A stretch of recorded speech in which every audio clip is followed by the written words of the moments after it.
Okay. Today we will be reading Day 74, Deuteronomy 11 through 13.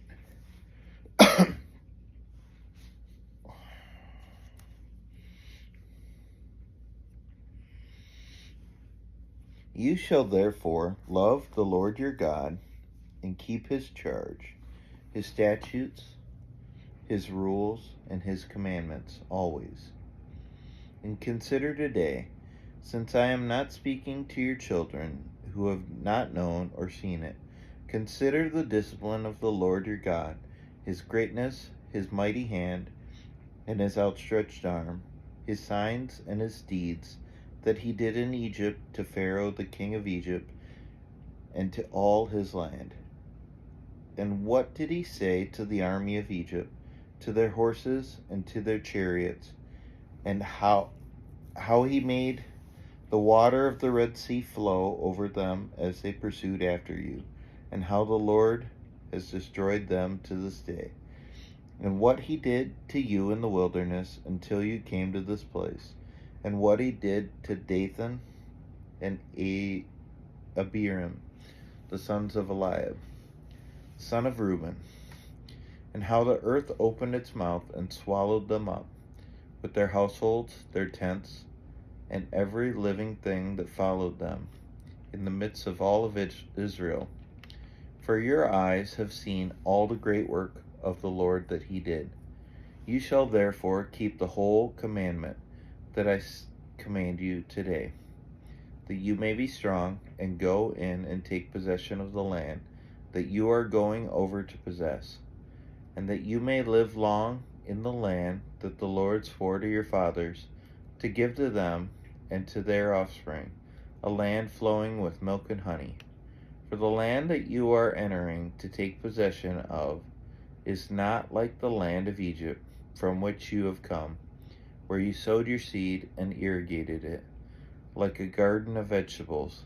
But the land that you are going over to possess is a land of hills and valleys, which drinks water by the rain from heaven. A land that the Lord your God cares for. The eyes of the Lord your God are always upon it, from the beginning of the year to the end of the year.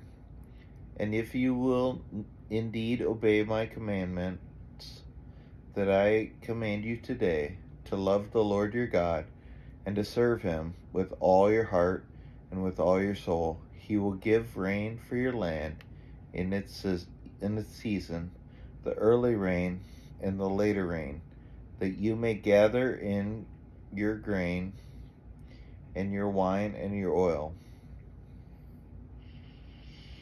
And he will give grass in your fields for your livestock, and you shall eat and be full. Take care lest your heart be deceived, and you turn aside and serve other gods and worship them.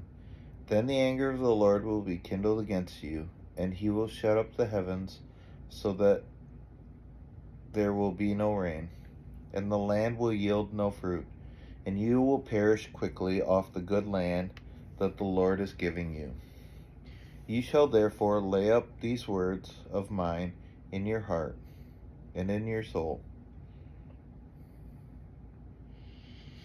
and you shall bind them as a sign on your hand, and they shall be as frontlets between your eyes.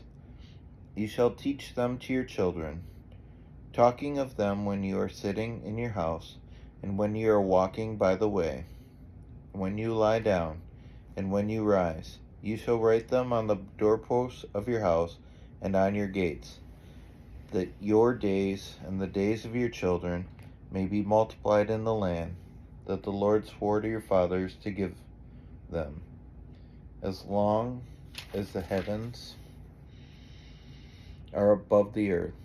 For if you will be careful to do all this commandment that I command you to do, loving the Lord your God, walking in all his ways, and holding fast to him, then the Lord will drive out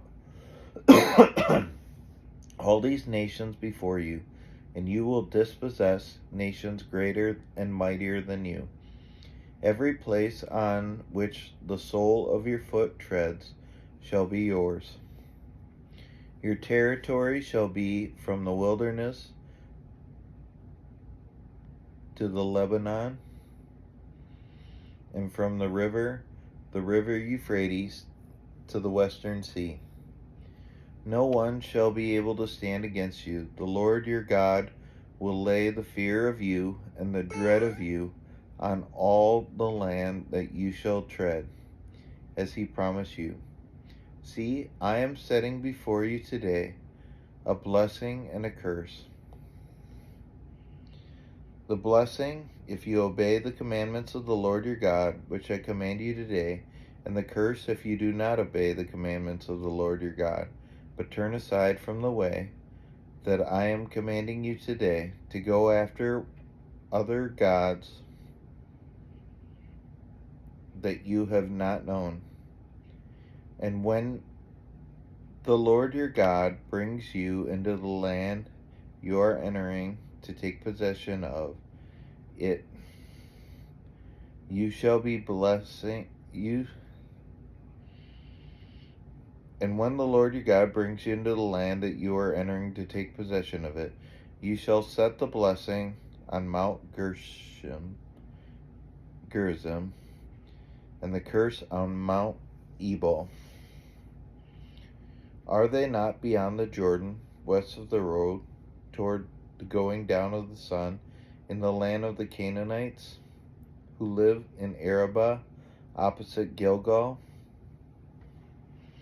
Besides the oak of Moreh, for you are to cross over the Jordan, to go in to take possession of the land that the Lord your God is giving you.